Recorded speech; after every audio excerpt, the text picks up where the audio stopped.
নিরাপত্তা বৈশিষ্ট্যের কারণে পোস্টাল ব্যালট নিয়ে জালিয়াতির সুযোগ নেই বলছেন বিশ্লেষকরা।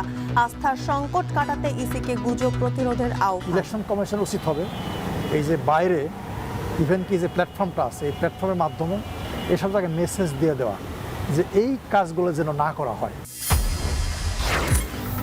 দ্বৈত নাগরিকদের সুযোগ দিলে রাজপথে নামার হুঁশিয়ারি এনসিপি।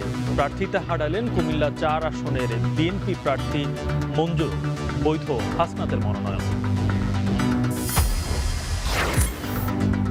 মাস পেরিয়ে গেলে ওসমান হাদি হত্যার শুটার ফয়সাল সহ মাস্টার মাইন্ডরা ধরা ছোঁয়ার বাইরে। মূল আসামি গ্রেপ্তার না হওয়া উদ্বেগের। তাদের কালো ছায়া, সে ছায়াটা বাংলাদেশে ছিল এবং এখনো আছে। আমাদের সরকার কিংবা আমাদের রাষ্ট্র এই হত্যার বিচারটাই করতে পারছে না। অপর সম্ভাবনা থাকলেও কাঙ্ক্ষিত বিদেশি পর্যটক নেই। বাংলাদেশ সম্পর্কে ভুল বার্তা যাচ্ছে পশ্চিমে, সিএনএনের প্রতিবেদন।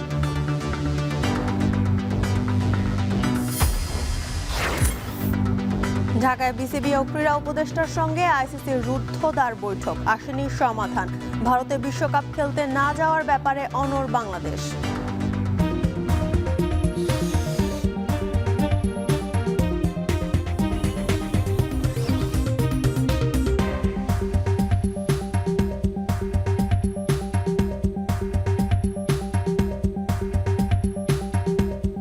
স্বাগত এখন সকালে। পুরো আয়োজনে আপনাদের সঙ্গে আছে আমরা দুজন, আমি জানসিন জুথিকা, আমি গালিব ইবনে রিয়াজ। ত্রয়োদশ জাতীয় সংসদ নির্বাচনের আনুষ্ঠানিক প্রচারণা শুরু হওয়ার আগেই বিতর্ক দেখা দিয়েছে পোস্টাল ব্যালট নিয়ে। সামাজিক যোগাযোগ মাধ্যমে ছড়িয়ে পড়া একাধিক ভিডিওকে কেন্দ্র করে ভোটের স্বচ্ছতা নিয়ে উঠেছে প্রশ্ন। রাজনৈতিক অঙ্গনেও বেড়েছে উত্তেজনা। তবে বিশেষজ্ঞরা বলছেন, গুজব ছড়ানোর কারণে ভোটারদের মাঝে কিছুটা আস্থার সংকট তৈরি হলেও নিরাপত্তা বৈশিষ্ট্যের কারণে পোস্টাল ব্যালট নিয়ে জালিয়াতির সুযোগ নেই। আরও জানাচ্ছেন আসিফ ইকবাল খান। আসন্ন সংসদ নির্বাচনে প্রথমবারের মতো পোস্টাল ব্যালটের মাধ্যমে ভোট দেওয়ার সুযোগ পাচ্ছেন প্রবাসীরা। পাশাপাশি সরকারি চাকরিজীবী, নির্বাচনী কর্মকর্তা ও আইনি হেফাজতে থাকা ভোটাররাও এই ব্যবস্থায় ভোট দিতে পারবেন, যার জন্য দেশ ও বিদেশ মিলিয়ে এরই মধ্যে নিবন্ধন করেছেন 15,33,000-এরও বেশি ভোটার। তবে সামাজিক মাধ্যমে ছড়িয়ে পড়া বাহরাইন, সৌদি আরব সহ মধ্যপ্রাচ্যের কয়েকটি দেশের ভিডিওতে দেখা যায় নির্বাচন কমিশনের সাথে সম্পর্কিত নয় এমন ব্যক্তিরা বিপুল সংখ্যক পোস্টাল ব্যালট গুনছেন। এ ঘটনায় জামায়াতে ইসলামীর দিকে আঙুল তুলছে বিএনপি।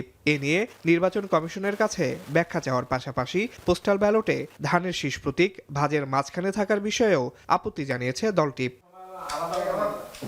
তবে জামায়াতে ইসলামী বলছে বিদেশে তাদের কোনো শাখা নেই, অভিযোগ ভিত্তিহীন। বাংলাদেশের বাইরে কোনো দলেরই কোনো রাজনৈতিক শাখা রাখার কোনো বিধান নাই। বাংলাদেশ জামাত ইসলামী বাংলাদেশের বাইরে কোনো রাজনৈতিক সংগঠন নাই। জামাত ইসলামী অমুক দেশ, জামাত ইসলামী অমুক দেশ, এই ধরনের কোনো রাজনৈতিক শাখা আমাদের নাই। কিন্তু অন্যান্য দলগুলো আছে। আরপিওকে সরাসরি ভায়োলেশন করে ওনারা এটা করেছেন। যে অভিযোগটা করেছেন এটা একটা ভুয়া অভিযোগ আমি মনে করি। আর পোস্টাল ব্যালট নিয়ে বিএনপির অবস্থানের সমালোচনা করে এনসিপি বলছে তাদের এ ধরনের দাবি গণতন্ত্রের জন্য অশনি সংকেত। যতদূর আমরা জানি যে এটা প্রতীকের যেই নামের অক্ষরের ক্রমানুসারে হচ্ছে দেয়া হয়েছে, তো যদি একটা প্রসেস ফলো করা হয় আমার মনে হয় না সেখানে কোনো সেই প্রসেস নিয়ে কথা উঠতে পারে। কিন্তু এই ধরনের রিউমার ছড়ানো যে তাদের ভোট কামানোর জন্য এটা করা হয়েছে, এটা আসলে হাস্যকর শোনা। এটা নিয়ে আমরা দেখেছি যে অনেকে বলছেন যে পোস্টাল ব্যালট বন্ধ করতে হবে কিংবা, তো আমরা মনে করি যে এটা এক ধরনের অশনি সংকেত। বিশেষজ্ঞরা বলছেন নিরাপত্তা বৈশিষ্ট্যের কারণে পোস্টাল ব্যালট নিয়ে জালিয়াতির সুযোগ নেই। তবে গুজব ছড়ানোর কারণে ভোটারদের মাঝে কিছুটা আস্থার সংকট তৈরি হয়েছে বলে স্বীকার করেন তিনি। প্রত্যেক ভোটার যখন ভোট দেবে তখন তাকে একটা কিউআর কোড স্ক্যান করতে হবে এবং এটা ডিফারেন্ট, একজনের সঙ্গে আরেকজন মিলবে না। দুই হচ্ছে তাকে লাইব্রেরির ছবি আপলোড করতে হবে। এগুলো ছাড়া ভোট দেওয়া সম্ভব না। কাজেই আমরা যদি মনে করে থাকি যে আমার ভোটটা আপনি দেবেন বা আপনার ভোটটা আমি দেবো, এই সুযোগটা এখানে নাই। আর তারপরে বড় কথাটা হচ্ছে যে এই ঘটনাটা কেন ঘটছে, এটা এক ধরনের রিউমার বা এক ধরনের ল্যাক অফ ট্রাস্ট তৈরি করে দিয়েছে। এই জন্যই ইলেকশন কমিশন উচিত হবে এই যে বাইরে ইভেন কি যে প্ল্যাটফর্মটা আছে এই প্ল্যাটফর্মের মাধ্যমে এসব জায়গায় মেসেজ দিয়ে দেওয়া যে এই কাজগুলো যেন না করা হয়।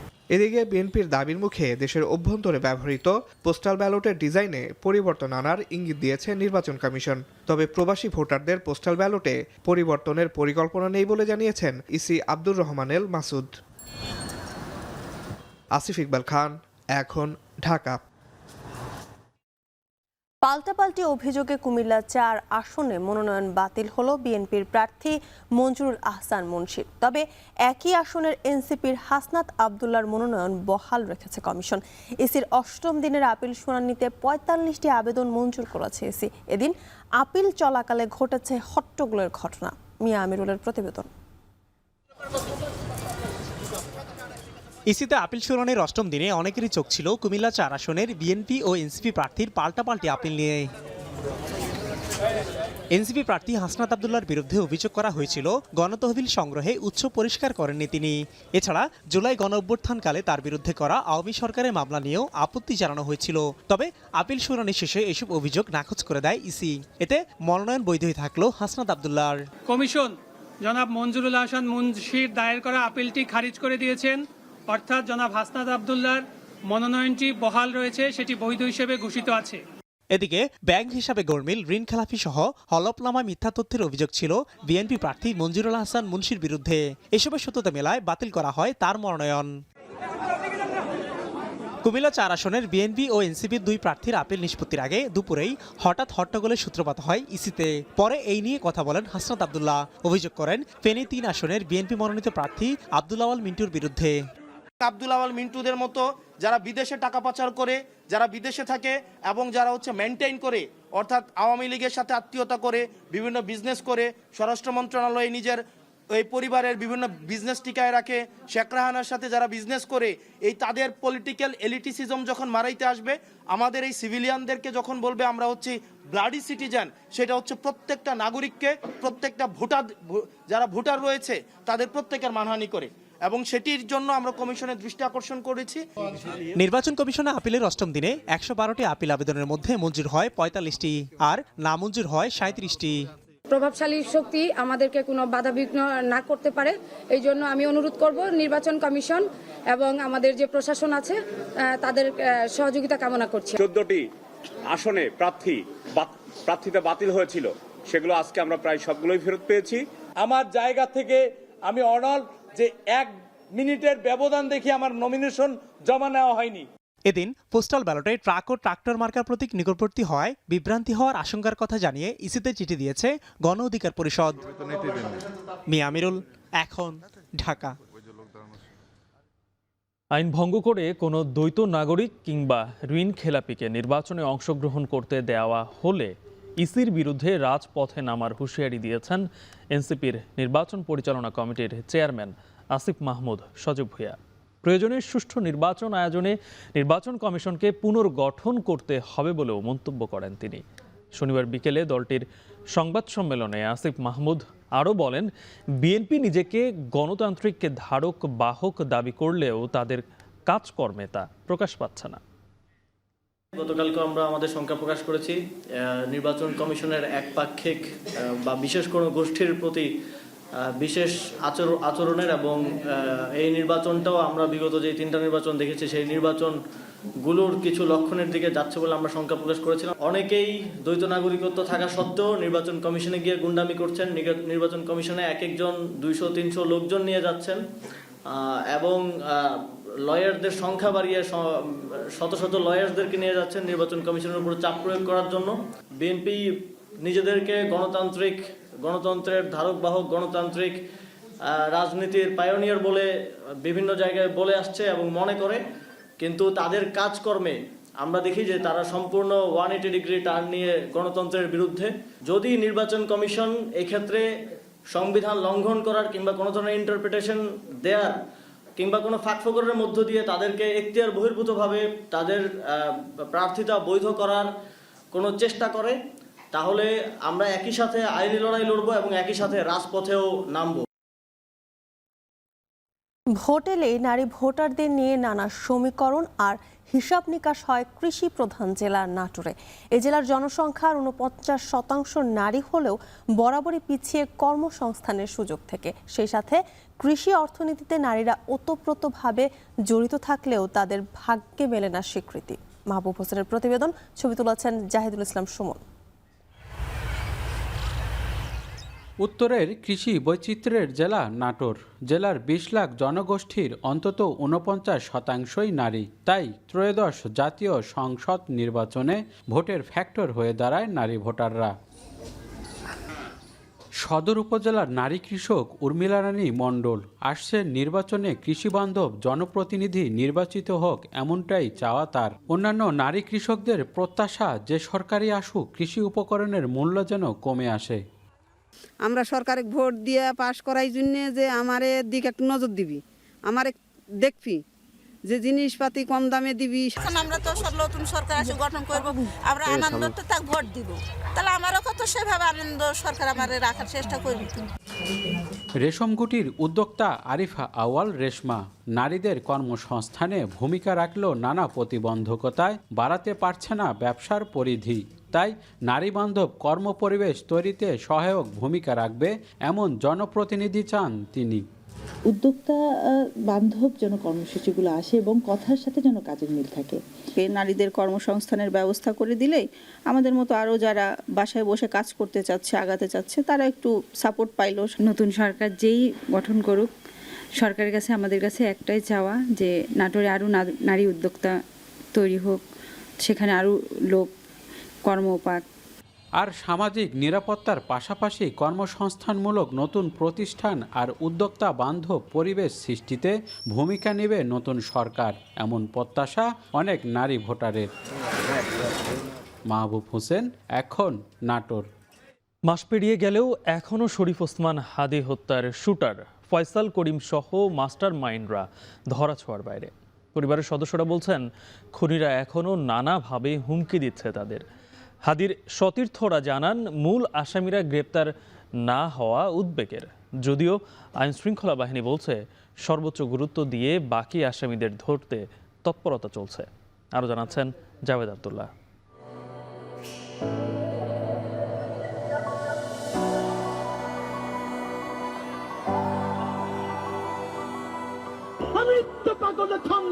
আমি আপনার তালে নিচে যাই, আমি মুক্ত জীবন আনন্দ, আমি হাম্বি, আমি ছায়ানট।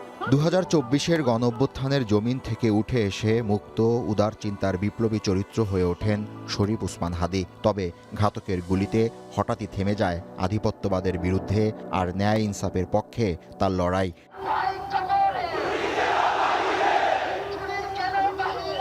বিদায় বেলায় এই জনস্রোতই বলে দেয় কিভাবে একজন হাদি ঠাঁই পেয়েছিলেন জনমানুষের মনে। লাখো মানুষের ঢল আর চোখের জলে এমন বিদায় কজনারই বা হয়।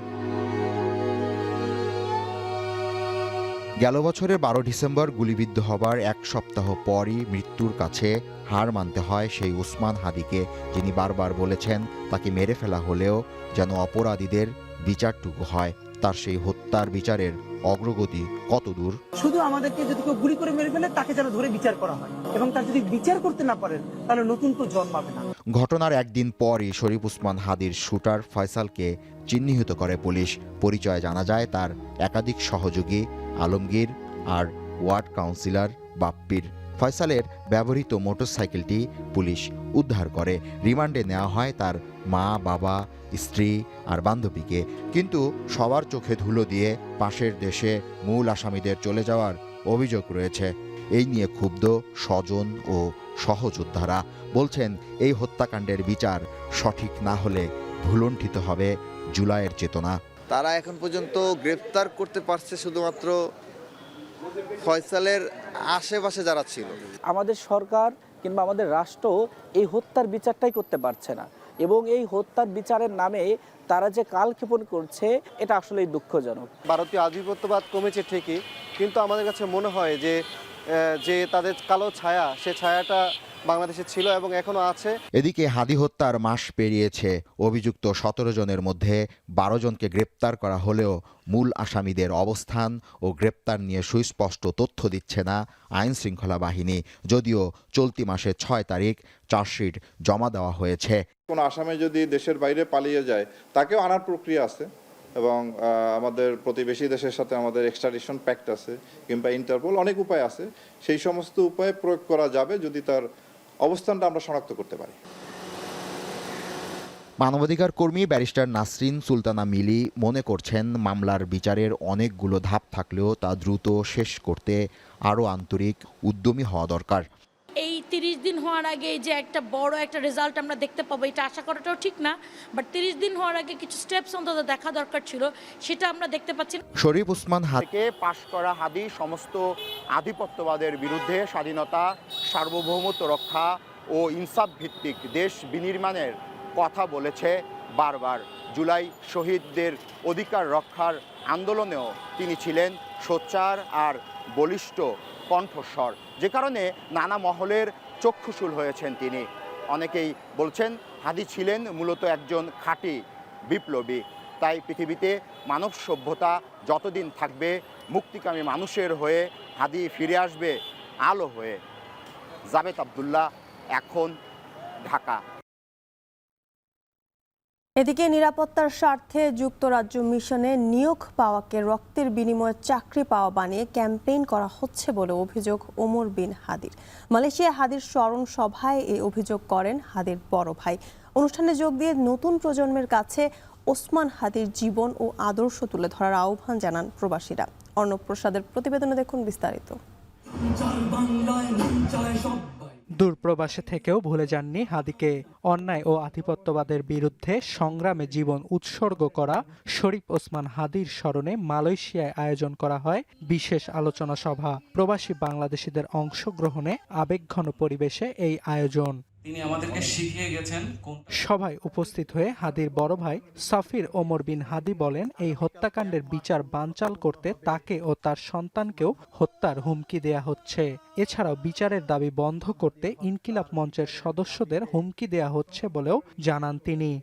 জাবেরকে, জুমাদেরকে ভয় দেখাচ্ছেন, তোমরা আন্দোলন অব্যাহত রাখো না, তোমাদেরকে হত্যা করা হবে। অসংখ্যবার আমাকে থ্রেট দেওয়া হয়েছে, শুধু আমাকেই হত্যা করা হবে না, আমার সন্তানকেও হত্যা করা হবে যদি আমি ওসমান হাদির বিচারের দাবিতে সোচ্চার থাকি। যুক্তরাজ্যের সহকারী হাই কমিশনে নিয়োগ প্রসঙ্গে ওমর বলেন, দেশে নিরাপত্তা দিতে ব্যর্থ হলে বিদেশে বসবাসের ব্যবস্থা করতে বলা হয়েছিল সরকারকে।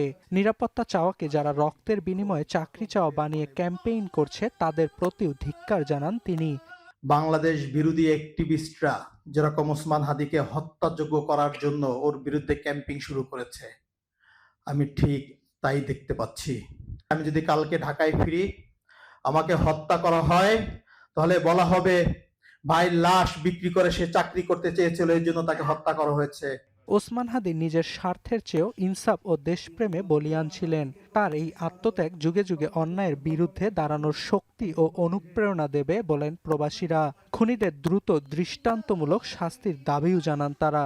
তিনি বাংলাদেশকে আপনার আধিপত্যবাদ থেকে মুক্ত করে বাংলাদেশকে একটা আপনার সার্বভৌম রাষ্ট্র হিসেবে প্রতিষ্ঠিত করার জন্য এবং বাংলাদেশকে এগিয়ে নেওয়ার জন্য উনি আমাদেরকে এই মেসেজটা দিয়ে গেছেন। হাদি হত্যার বিচার যতদিন পর্যন্ত না হবে ততদিন পর্যন্ত এই কথা আমরা বলতেই থাকবো।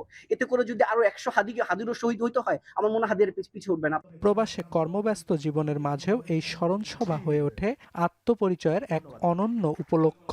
নতুন প্রজন্মের কাছে শরীফ ওসমান হাদির জীবন ও আদর্শ তুলে ধরার পাশাপাশি বক্তারা আহ্বান জানান মানবিক ও ন্যায়ের পক্ষে ঐক্যবদ্ধ থাকার। অর্ণব প্রসাদ, এখন। পুরান ঢাকার আলু বাজারে একটি আবাসিক ভবনের 3য় তলায় জুতার কারখানায় আগুন। শনিবার সন্ধ্যা 7:15টার দিকে আগুন লাগলে প্রায় 40 মিনিটের চেষ্টায় তা নিয়ন্ত্রণে আসে। বাসিন্দাদের অভিযোগ, এলাকাটির বেশিরভাগ ভবনেই অবৈধভাবে গড়ে উঠেছে অসংখ্য জুতার কারখানা।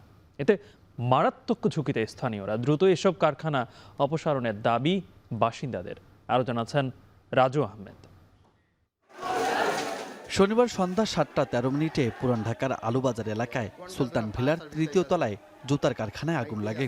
দাহ্য পদার্থ থাকায় নিমিষে আগুন ছড়িয়ে পড়ে চারদিকে। আতঙ্ক ছড়ায় স্থানীয় বাসিন্দাদের মাঝে। আগুনটা আস্তে আস্তে ছড়ায় পড়ছে, তখন আমরা দৌড়ায় সবাই বেরিয়েছি।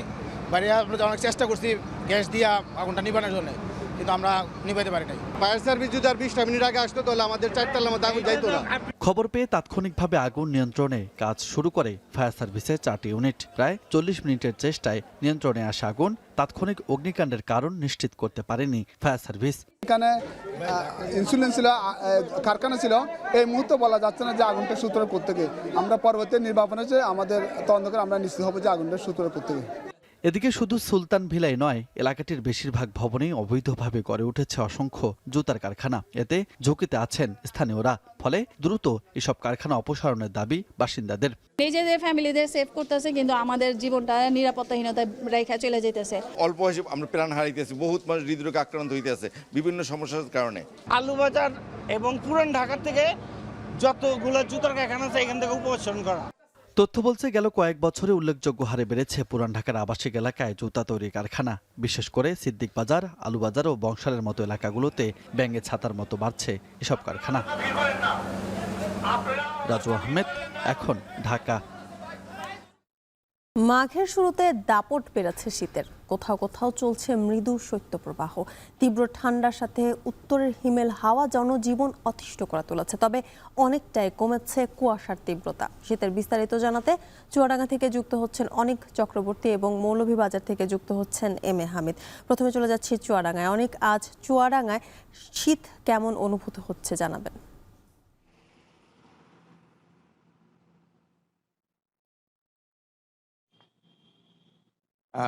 জ্যোতিকা, গত কয়েকদিনের যে তাপমাত্রার রেকর্ড, সেই তাপমাত্রার রেকর্ডে কিন্তু চুয়াডাঙ্গার যে শীতের যে অনুভব সেটা অনেকটাই বেশি ছিল। গত কয়েকদিনের তুলনায় আজকে কিন্তু তাপমাত্রা কিছুটা বেড়েছে। আজ সকাল 6টায় চুয়াডাঙ্গার আবহাওয়া অফিস তাপমাত্রা রেকর্ড করেছে 11.2 ডিগ্রি সেলসিয়াস, অর্থাৎ তাপমাত্রা অনেকটাই বেড়েছে। আর আজ কিন্তু কুয়াশা অনেকটা কম।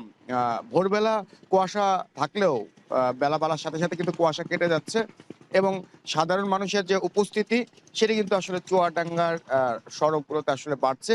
ভোরবেলায় যে যানবাহনগুলো চলাচল করছিল সেই যানবাহনগুলো কিন্তু কুয়াশার কারণে হেডলাইট জ্বালিয়েই আসলে চলাচল করছিল। কুয়াশা কেটে যাওয়ার পরে যান চলাচল আবার স্বাভাবিকভাবে চলাচল করছে। এই যে শীত বাড়ার ফলে নিম্ন আয়ের খেটে খাওয়া মানুষ কিন্তু একটু দুর্ভোগে পড়েছে। বিশেষ করে যারা শ্রমজীবী শ্রমিক রয়েছে তারা কিন্তু আসলে অনেকটা কষ্টে রয়েছে। কাজ না পেয়ে সড়কের পাশে তারা আসলে অবস্থান করতে হয়। পাশাপাশি একটা বিষয় জানিয়ে রাখি যে উপজেলা এবং স্বাস্থ্য কমপ্লেক্সগুলোতে, উপজেলা যে স্বাস্থ্য কমপ্লেক্স এবং সদর হাসপাতালগুলোতে কিন্তু আসলে শীতজনিত রোগীর সংখ্যা প্রতিনিয়ত বাড়ছে। ভর্তি হয় সব রোগীর মধ্যে শিশু সংখ্যায় বেশি এবং চিকিৎসকদের পক্ষ থেকে নানাভাবে পরামর্শ দেওয়া হচ্ছে। বিশেষ করে এই শীতের সময় শিশুদের প্রতি বাড়তি নজর দেওয়ার পরামর্শ দিচ্ছেন। একটা বিষয় জানিয়ে রাখি জ্যোতিকা, যে চুয়াডাঙ্গার যে কৃষি সম্প্রসারণ অধিদপ্তর এরই মধ্যে জেলায় যে মাঠগুলো রয়েছে বিশেষ করে বীজতলায় কিন্তু ব্যাপক আকারে ক্ষতি হয়েছে এবার কুয়াশায়, যার কারণে কৃষি সম্প্রসারণ অধিদপ্তর কৃষকদের নানাভাবে পরামর্শ দিচ্ছে। বিশেষ করে এই কুয়াশার সময় বীজতলাগুলোতে পলিথিন দিয়ে আসলে ঢেকে রাখার পরামর্শ দিচ্ছেন। এখন পর্যন্ত জেলা প্রশাসনের পক্ষ থেকে 18,000-এর বেশি শীত বস্ত্র বিতরণ করা হয়েছে। জেলা প্রশাসক দাবি করছেন যে এরই মধ্যে অতিরিক্ত চাহিদাপত্র পাঠানো হয়েছে, সেই চাহিদাপত্র অনুযায়ী শীত বস্ত্র আসলে শীতার্তদের মাঝে তা বিতরণ করা হবে। আবহাওয়া অফিস এখন পর্যন্ত কোনো সুখবর দিচ্ছে না। আবহাওয়া অফিস বলছে যে আজকের তাপমাত্রা কিছুটা বাড়লেও সামনে কিন্তু তাপমাত্রা আবারও নিচে নেমে চলে আসবে। তো শীত পরিস্থিতি নিয়ে চুয়াডাঙ্গা থেকে আমার কাছে এই ছিল জ্যোতিকা। এবার একটু মৌলভীবাজারের শীত পরিস্থিতির খবর জানবো। হামিদ, শীতের দুর্ভোগ সেখানে কমেছে কিনা জানাবেন। জ্যোতিকা, মৌলভীবাজারে কিন্তু গত কয়েকদিন থেকেই কিন্তু শীতের তীব্রতা অনেকটাই প্রকট আকার ধারণ করেছে। যদিও তাপমাত্রা কিছুটা ওঠানামা করছে, অর্থাৎ 8.6 ডিগ্রি থেকে 12.5 ডিগ্রি পর্যন্ত ওঠানামা করছে। আজকেও কিন্তু আবহাওয়া অফিস জানিয়েছে যে 12.5 ডিগ্রি তাপমাত্রা রেকর্ড করা হয়েছে, কিন্তু কনকনে হিমেল হাওয়ার কারণে মানুষের হাতে এবং পায়ে বেশি ঠান্ডা অনুভূত হচ্ছে। এতে করে বিপাকে পড়েছেন খেটে খাওয়া মানুষ সহ সাধারণ মানুষ। বিশেষ করে জানেন যে মৌলভীবাজার হচ্ছে হাওর এবং চা অধ্যুষিত এলাকা। এখানে চা জনগোষ্ঠী সকাল 7টা থেকে কাজে যাওয়ার কথা থাকলেও তারা শীতের কারণে অনেক সময় 8টা, 9টা বা 10টার দিকে কাজে যাচ্ছেন। এতে করে তাদের কাজ কিছুটা ব্যাহত হচ্ছে। অপরদিকে কৃষি শ্রমিক যারা রয়েছেন তারাও কিন্তু কনকনে ঠান্ডার কারণে পানিতে নামতে বা গুঁড়ো ধান খেতে কাজ করতে সমস্যা হচ্ছে। এতে করে বিপাকে পড়েছেন তারা। এছাড়াও শীতজনিত কারণে বিভিন্ন হাসপাতালগুলোতে রোগীর সংখ্যা বাড়ছে, বিশেষ করে শিশু এবং বয়স্কদের রোগ সংখ্যা বাড়ছে। ডায়রিয়া, নিউমোনিয়া সহ বিভিন্ন রোগে আক্রান্ত হচ্ছে এবং শ্বাসকষ্ট হয়েছে তাদের, এবং তারা প্রশাসনের পক্ষ থেকে এই পর্যন্ত প্রায় 13,000 শীতবস্ত্র বিতরণ করা হয়েছে। অন্যান্য যে সংগঠন রয়েছে সেগুলো কিন্তু বিভিন্ন জায়গায় খেটে খাওয়া মানুষ সহ শ্রমিকদের মধ্যে তারা শীতবস্ত্র বিতরণ করছে। শীত পরিস্থিতির খবরাখবর জানাচ্ছিলেন সহকর্মীরা। দেশের সবচেয়ে মজবুত আরএফএল ল্যাডার, যা 6061 গ্রেড অ্যালুমিনিয়ামে তৈরি। শক্তিশালী এমএস ক্রসবার নিশ্চিত করে সর্বোচ্চ নিরাপত্তা। RFL ladder. ফরিদপুরের সরকারি হাসপাতালগুলোতে বন্ধ বিনামূল্যের জলাতঙ্কের টিকা সরবরাহ, ফলে বিপাকে পড়েছেন কুকুর ও বিড়ালের কামড়ে আহত রোগীরা। ফার্মেসিতেও নেই পর্যাপ্ত র্যাবিস ভ্যাকসিন। মফিজুর রহমান শিপনের তথ্যছবিতে বিস্তারিত। ফরিদপুর সদর জেনারেল হাসপাতালে জলাতঙ্ক ভ্যাকসিনের আশায় প্রতিদিন ভিড় করছেন শতাধিক মানুষ। নারী, পুরুষ, শিশুসহ বিভিন্ন শ্রেণী পেশার মানুষ সরকারি হাসপাতালে বিনামূল্যে টিকা নিতে এলেও সরবরাহ না থাকায় ফিরতে হচ্ছে হতাশ হয়ে। হাসপাতাল থেকে ছুটে শহরের বিভিন্ন ফার্মেসিতে গেলেও মিলছে না ভ্যাকসিন। কোথাও থাকলেও দাম সাধারণ মানুষের নাগালের বাইরে। প্রোডাক্ট শর্টের কারণে প্রচুর মানুষ আসতেছে, ঘুরতেছে, সারা শহর দিয়ে মানুষ ঘুরতে আসতেছে। আমাদের তো ভাবে যে আমরা দিতেছি না, কিন্তু আমরা তো কোম্পানিতে আমাদের প্রোডাক্ট দিতেছে না। ভুক্তভোগীরা বলছেন হাসপাতাল থেকে জানানো হয়েছে বাইরে থেকে কিনে আনতে, অথচ শহরের একাধিক ফার্মেসি ঘুরেও পাওয়া যায়নি ভ্যাকসিন। এতে আতঙ্ক আর অনিশ্চয়তায় দিন কাটছে তাদের। আমরা বলছে যে আমাদের ভ্যাকসিন শেষ হয়ে গেছে, আপনারা ভ্যাকসিন কিনে সবাই মিলে নিতে পারবেন, একটা কিনে 4 জন মিলে নিতে পারবেন। ভ্যাকসিন পাইনি তো, কোনো জায়গায় পাইনি, ফরিদপুরে কোথাও পাইনি। কোনো দোকানে বলছে কি নাই ভ্যাকসিন নাই, সাপ্লাই নাই। সরকারি হাসপাতাল যেহেতু আমরা এসে লাইন ধরি, তো সরকারি হাসপাতাল সরকারি সাপ্লাই দেওয়া উচিত। ফরিদপুরের civil surgeon doctor Mahmudul Hasan জানান, দেশজুড়েই চলছে র্যাবিস ভ্যাকসিনের সংকট। হঠাৎ রোগীর সংখ্যা বেড়ে যাওয়ায় চাহিদা বেড়েছে বহুগুণ, কিন্তু উৎপাদন সক্ষমতা সীমিত। 15 দিন থেকে আমাদের সরকারিভাবে শেষ হয়ে গেছে, ঠিক আছে। আমরা আমাদের যেখান থেকে সিডিসি আর কি, ডিজিজ কন্ট্রোল ডিপার্টমেন্ট থেকে দেয়, এখানে আমরা চাহিদা দিচ্ছি, কিন্তু ওখানে প্রকিউরমেন্ট এখনো কমপ্লিট হয়নি। এখন সারা দেশেই সরকারিভাবে আপনার মনে করেন যে এই র্যাবিসের ভ্যাকসিনটা শর্ট আছে, র্যাবিসের ভ্যাকসিন দিতে পারতেছে না। সচেতন মহলের আশঙ্কা, দ্রুত কার্যকর পদক্ষেপ না নেওয়া হলে ফরিদপুরে জলাতঙ্কজনিত মৃত্যুর ঝুঁকি বাড়তে পারে। তাই ভ্যাকসিন সংকট নিরসনে জরুরি উদ্যোগের দাবি তাদের। এখন ফরিদপুর। চলতি বছরে জামালপুরে আবহাওয়া অনুকূলে থাকায় কাঁচামরিচের ভালো ফলন হয়েছে, তবে ভরা মৌসুমে বাজারে সরবরাহ পর্যাপ্ত থাকায় কমেছে দাম, যাতে ক্ষতির মুখে কৃষক। কৃষি বিভাগ বলছে চলতি বছরে খাতে বাণিজ্য হবে 600 কোটি টাকার। জুয়েল রানার পাঠানো তথ্য ছবিতে বিস্তারিত প্রতিবেদনে।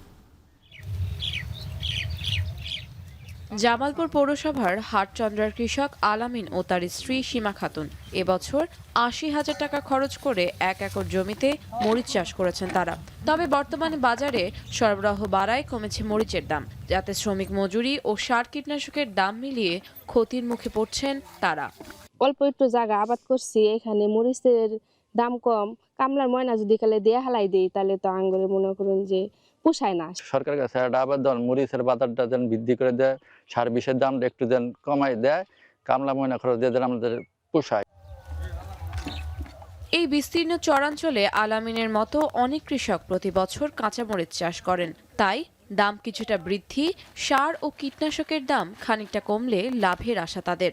সারের দামটা কমায় যাতে মরিচের দামটা একটু বাড়ে, এটা হলে আমাদের খরচটা উঠবে। সবকিছুর দাম বেশি, সারের দাম বেশি, সারের দামটা যদি সরকারে একটু কমায় দেয় কৃষকের পক্ষে উপকার হবো। 6 রাতে নাহি, বিকাল 5টা পর্যন্ত 200 টাকা বেতন দেয়। মনে করে মরিচের বাজার বাড়াই দেন, তাহলে মনে করে ডাঙ্গের বেতনও বাড়বো। তারপরেও মনে করেন সংসার চলে না, তারপরেও কাজ করে খান লাগে। কুয়াশা হেরে সকালবেলা হেরে। আবহাওয়া অনুকূলে থাকায় এ মৌসুমের শুরুতে কাঁচামরিচের ভালো ফলন হলেও অতিরিক্ত শীতের কারণে এখন ফলন কম।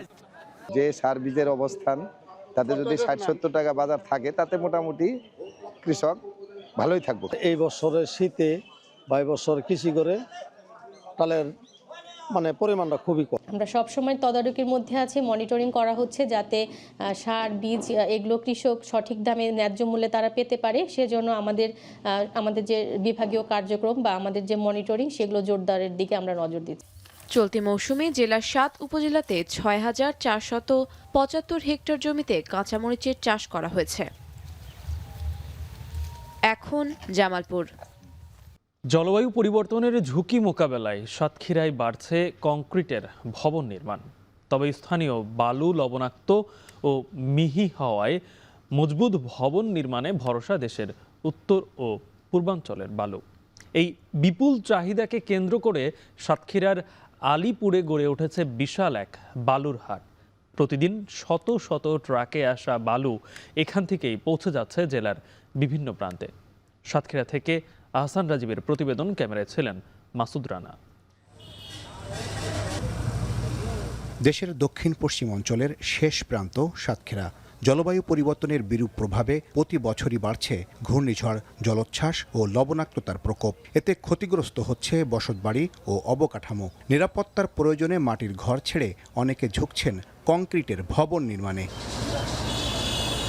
কিন্তু উপকূলীয় এলাকার লবণাক্ত ও অতিমিহি বালি টেকসই নির্মাণের জন্য উপযোগী নয়। ফলে মজবুত ভবন নির্মাণে প্রয়োজন পড়ছে দেশের উত্তর ও পূর্বাঞ্চলের মিষ্টি পানির মোটা দানার বালি। আমাদের এলাকাটা লবণাক্ততার কারণের জন্য আমরা দেখা যাচ্ছে বালি ব্যবহার করি, পাখির বালি, গাঁথনি প্লাস্টার ব্যবহার করি। এই চাহিদাকে কেন্দ্র করেই সাতক্ষীরার আলীপুর এলাকায় গড়ে উঠেছে একটি বৃহৎ বালির হাট। প্রতিদিন ভোর থেকে শুরু করে কয়েক ঘন্টা ধরে শত শত ট্রাকে চলে বালির বেচাকেনা। গোরস্থান ঘাটের থেকে আসে, আপনার সিএমবি ঘাটের থেকে আসে, রাজবাড়ির থেকে আসে, এই 4টি ঘাটের থেকে কম বেশি আমাদের সাতক্ষীরা বালি আসে। পাকশি ব্রিজ তলার থেকে, হাটিস ব্রিজ তলার থেকে বালু লোড করে নিয়ে এই পর্যন্ত আমরা চলে আসি। আমরা 4000 লোকের এখানে বালি কেনা বিষয়, ড্রাইভার হেল্পার এখানে আমাদের 4000 লোকের এখানে আমাদের সব কিছু চলে। বালির সরবরাহে গুরুত্বপূর্ণ ভূমিকা রাখছে ভোমরা স্থলবন্দর। মূলত পণ্য পৌঁছে দিয়ে ফেরার পথে খালি না ফিরে ট্রাকগুলো বালি বহন করায় পরিবহন খরচ তুলনামূলক কম হয়। তবে সাম্প্রতিক সময়ে জ্বালানি ও পরিবহন ব্যয় বাড়ায় বালির দামও বেড়েছে। সিলেট থেকে, কুষ্টিয়া থেকে, পঞ্চগড় থেকে এখানে আসে এবং এই বালিগুলো ব্যবহারের কারণে আমাদের স্ট্রাকচারগুলো যথেষ্ট সাস্টেইনেবল থাকে এবং ইনফ্রাস্ট্রাকচার যে দুর্বলতা থাকে সেগুলো খুব স্বাভাবিকভাবে আমরা এরা থেকে মুক্তি পেতে পারি। প্রাকৃতিক দুর্যোগ আর লবণাক্ততার সঙ্গে প্রতিনিয়ত লড়াই করেই টিকে আছে সাতক্ষীরার মানুষ। সেই লড়াইয়ে দূর অঞ্চল থেকে আসা এই বালি এখন উপকূলবাসীর মজবুত ভবনের ভিত্তি গড়ে দিচ্ছে। বদলে যাচ্ছে জনপদের চিত্র, শক্তিশালী হচ্ছে স্থানীয় অর্থনীতি। আহসান রাজীব, এখন সাতক্ষীরা। পর্যটনে অপার সম্ভাবনা থাকলেও বাংলাদেশের সাম্প্রতিক বছরগুলোতে উল্লেখযোগ্য হারে বাড়েনি পর্যটকদের সংখ্যা। সিএনএনের প্রতিবেদন বলছে বাংলাদেশের পারিপার্শ্বিক অবস্থা সম্পর্কে ভুল বার্তা যাচ্ছে পশ্চিমাদের কাছে। ইউরোপের দেশগুলো বাংলাদেশকে দুর্যোগপ্রবণ, যানজটপূর্ণ ও রাজনৈতিক অস্থিরতার দেশ মনে করে। এছাড়া প্রতিবেশী ভারত, শ্রীলঙ্কা ও নেপালের মতো বিকাশ পায়নি বাংলাদেশের পর্যটন খাত। তবুও বাংলাদেশে আসা বিদেশিরা শুনিয়েছেন দেশের পর্যটন খাতের সম্ভাবনার কথা। বিস্তারিত অর্ণব প্রসাদের প্রতিবেদনে। রাত পেরিয়ে ভোরের আলো জানান দেয় বাংলাদেশের গ্রুপের গল্পগাথা। সূর্যের লাল আভা, পাখির কলকাকলি, নদীর কলতান কিংবা সোনালী রোদের হাসিতে যখন ভরে ওঠে ফসলের মাঠ, মনে হবে যেন কোনো শিল্পীর নিপুণ তুলিতে আঁকা কল্পনার রাজ্য এটি। দ্বিজেন্দ্রলাল রায়ের রানী ও জীবনানন্দ দাশের রূপসী বাংলা খ্যাত প্রিয় জন্মভূমি গ্রীষ্ম থেকে বসন্তে 6 ঋতুতে সাজে নতুন রূপে। বিশ্বের দীর্ঘতম সৈকত কক্সবাজার, ম্যানগ্রোভ ফরেস্ট সুন্দরবন, সিলেটের পাহাড়ের ভাঁজে ভাঁজে থাকা চায়ের বাগান কিংবা পিরোজপুরের ভাসমান বাজার, পর্যটককে আকৃষ্ট করতে কোনো কমতি নেই এশিয়ার দেশটির।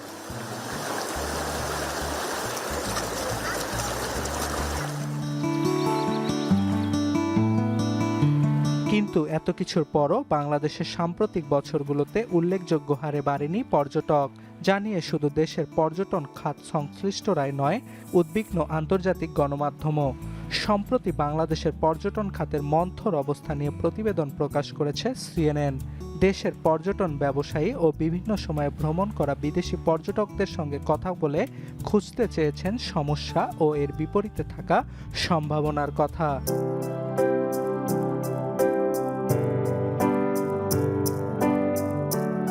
অধিকাংশের মতামত, বিশ্ব মিডিয়ায় ভুল ফ্রেমিংয়ের শিকার বাংলাদেশ।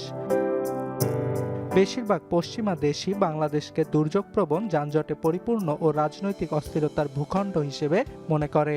এছাড়া বাংলাদেশের পর্যটন অবকাঠামো শুধু শহরকে কেন্দ্র করেই গড়ে উঠেছে, তবে নগরের বাইরেও প্রকৃতি তার দুহাত ভরে দিয়েছে গ্রামীণ অঞ্চলগুলোকে। অনেক পর্যটকই চায় গ্রামের শিশির ভেজা মাঠ কিংবা জমির আইল ধরে হেঁটে যেতে, নদীর পাড়ে কিংবা গাছের ছায়ায় বসে সময় কাটাতে। কিন্তু গ্রামীণ এলাকাগুলোতে নেই কোনো মানসম্মত হোটেল, নেই যোগাযোগ অবকাঠামোর সুব্যবস্থা।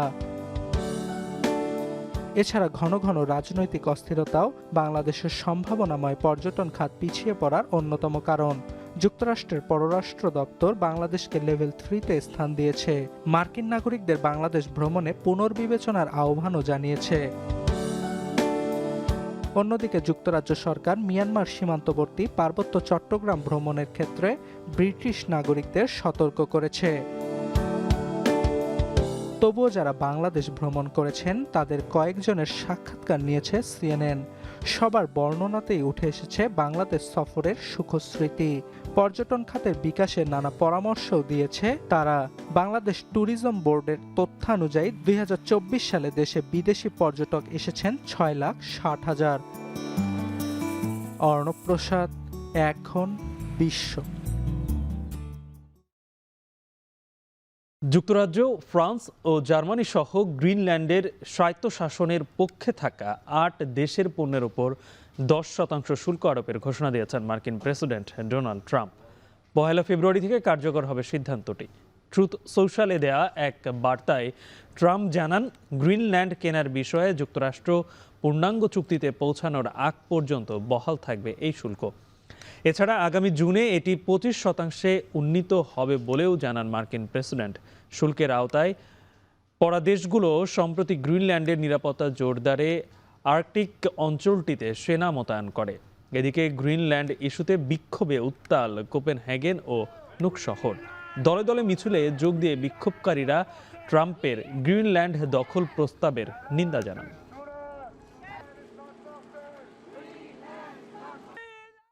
সিরিয়ায় মার্কিন সেনা নিহতের ঘটনার নেপথ্যে থাকা আল কায়েদা নেতাকে হত্যার দাবি করেছে যুক্তরাষ্ট্র।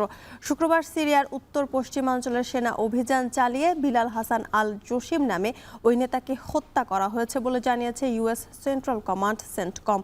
নিহত আল কায়েদা নেতার পরিচয় শনাক্তের পর শনিবার সেন্টকম প্রধান আরও জানিয়েছেন, গেল 13 ডিসেম্বর সিরিয়ায় মার্কিন সেনা ও অনুবাদকের ওপর আইএসের যে যোদ্ধারা হামলা চালিয়েছিল তাদের সঙ্গে বিলাল হাসান আল জসিমের সরাসরি যোগাযোগ ছিল। এদিকে সেন্টকমে বিবৃতির পর সামাজিক মাধ্যমে এক্সে মার্কিন প্রতিরক্ষা মন্ত্রী মন্তব্য করেছেন, যুক্তরাষ্ট্র কিছুই ভুলে যায় না, পিছুও হটে না। গেল ডিসেম্বরে মার্কিন সেনাদের ওপর হামলার জেরে সিরিয়ার আইএসের ঘাঁটি লক্ষ্য করে শতাধিক অভিযান চালায় যুক্তরাষ্ট্র। ভার্চুয়াল সভার পর এবার ঢাকায় সফররত আইসিসির প্রতিনিধি দলের সঙ্গে সরাসরি বৈঠক করেছে বাংলাদেশ ক্রিকেট বোর্ড। তবে 1 ঘন্টার বেশি সময়ের সেই রুদ্ধদ্বার বৈঠকে আসেনি কোনো সমাধান। ক্রিকেটের নিয়ন্ত্রক সংস্থাকে আবারও ভারতের পরিবর্তে শ্রীলঙ্কায় বিশ্বকাপ খেলার দাবি জানিয়েছে বিসিবি। দাবি অনুযায়ী ভেন্যুর পাশাপাশি বাংলাদেশের গ্রুপও পরিবর্তনের কথা ভাবছে আইসিসি। আরও জানাচ্ছেন আরিফুল ইসলাম সাহাব। করা নাড়ছে টি-20 বিশ্বকাপ, তবে সময় ঘনিয়ে এলেও বাংলাদেশের অংশগ্রহণ কিংবা ভেন্যু নিয়ে অনিশ্চয়তা কাটছেই না। বারংবার বৈঠকেও হচ্ছে না সমঝোতা, মিলছে না সমাধান। অনড় বিসিবিকে বিশ্বকাপে অংশগ্রহণ করাতে তাই হিমশিম অবস্থা আইসিসির। মঙ্গলবার প্রথমবার ভারত বিশ্বকাপে নিরাপত্তা ইস্যুতে ভার্চুয়ালি বৈঠকে বসে আইসিসি ও বিসিবি। তবে ক্রিকেট বোর্ডের অনড় অবস্থানের ফলে কোনো কার্যকর সমাধান ছাড়াই শেষ হয় সেই মিটিং। শেষ পর্যন্ত বিসিবিকে রাজি করাতে আজ বাংলাদেশে আসে আইসিসির প্রতিনিধি দল। প্রথমে দুজনের আসার কথা থাকলেও ভিসা জটিলতায় আসতে পারেননি আইসিসির ভারতীয় কর্মকর্তা গৌরব সাক্সেনা। তবে ভার্চুয়ালি যোগ দেন তিনি। ঘণ্টার বেশি সময় রুদ্ধদ্বার বৈঠক চললেও খুব বেশি অগ্রগতি হয়নি বিশ্বকাপ ভেন্যু ইস্যুতে।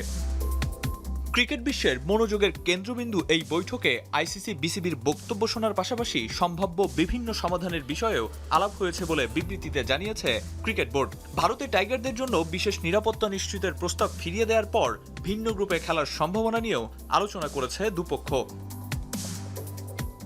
ভারতে ক্রিকেটারদের পাশাপাশি কর্মকর্তা, গণমাধ্যম কর্মী ও সমর্থকদেরও নিরাপত্তা নিয়ে সরকারের উদ্বেগের কথা জানিয়েছে ক্রিকেট বোর্ড। সঙ্গে নিজেদের অনড় অবস্থানের কথা জানিয়ে আবারও শ্রীলঙ্কায় বিশ্বকাপ খেলার দাবি জানিয়েছে বিসিবি। আজকের বৈঠকেও কোনো কার্যকর সমাধান না আসায় চূড়ান্ত সমাধানের লক্ষ্যে আলোচনা চালিয়ে যাওয়ার কথা জানিয়েছে দুপক্ষই। আরিফুল ইসলাম সাহাব, এখন। অনূর্ধ্ব 19 বিশ্বকাপের খবর। বৃষ্টি আইনে ভারতের কাছে 18 রানে হেরেছে বাংলাদেশের যুবারা। আগে ব্যাট করতে নেমে 238 রানে গুটিয়ে যায় ভারতীয়রা। তবে জবাব দিতে নেমে কার্টেল ওভারের ম্যাচে 146 রান তুলতে সক্ষম হয় বাংলাদেশ। টসের সময় নো হ্যান্ডশেক কাণ্ডের পর শুরুতে ব্যাট করতে নেমে টাইগার পেসারদের তোপের মুখে একের পর এক উইকেট হারাতে থাকে ভারত। তবে বৈভব সূর্যবংশীর 72 আর অভিজ্ঞান কুণ্ডুর 80 রানে 238 রানের চ্যালেঞ্জিং স্কোর পায় তারা। আল ফাহাদ একাই শিকার করেন 5 উইকেট। জবাবে প্রথম ওভারে জাওয়াদ আবরারের উইকেট হারালেও রিফাত বেগ আর অধিনায়ক আজিজুল হাকিম তামিমের ব্যাটে জয়ের পথেই ছিল বাংলাদেশ। তবে বৃষ্টির বাধায় মাঝপথে ম্যাচ থেমে গেলে ছন্দপতন হয়। ম্যাচের দৈর্ঘ্য কমে দাঁড়ায় 29 ওভারে। বাংলাদেশের সামনে লক্ষ্য দাঁড়ায় 165 রানে। তবে তাড়াহুড়ো করতে গিয়ে শেষ 22 রানে 7 উইকেট খোয়ায় যুবারা। ফলে মাত্র 146 রানে অল আউট হয়ে যায় বাংলাদেশ।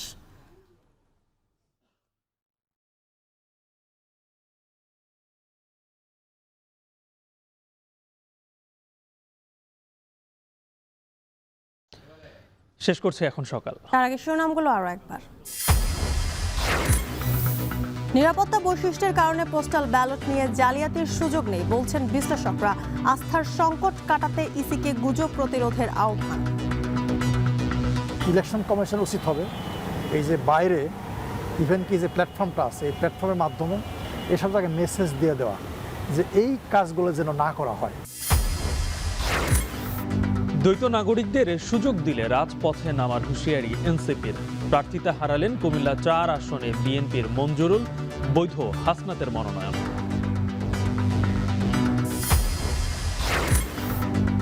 মাস পেরিয়ে গেল ওসমান হাদি হত্যার শুটার ফয়সাল সহ মাস্টার মাইন্ডরা ধরাছোঁয়ার বাইরে। মূল আসামি গ্রেপ্তার না হওয়া উদ্বেগের। তাদের কালো ছায়া, সে ছায়াটা বাংলাদেশে ছিল এবং এখনো আছে। আমাদের সরকার কিংবা আমাদের রাষ্ট্র এই হত্যার বিচারটাই করতে পারছে না। গ্রিনল্যান্ড দখলে বিরোধিতায় যুক্তরাজ্য, জার্মানি সহ ইউরোপের 8 দেশে শুল্ক বসালেন ট্রাম্প। 1 ফেব্রুয়ারিতেই 10% ট্যারিফ কার্যকরের ঘোষণা।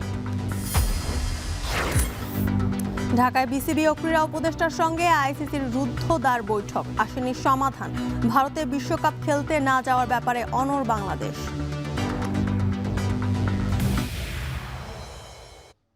এই ছিল এখন সকালে। এখন টেলিভিশন ওয়েবসাইটে দেখতে ভিজিট করুন এখন.টিভি। ফেসবুকে চোখ রাখুন facebook.com/tv.এখন আর ইউটিউবে লাইভ দেখতে ভিজিট করুন youtube.com/c/এখন.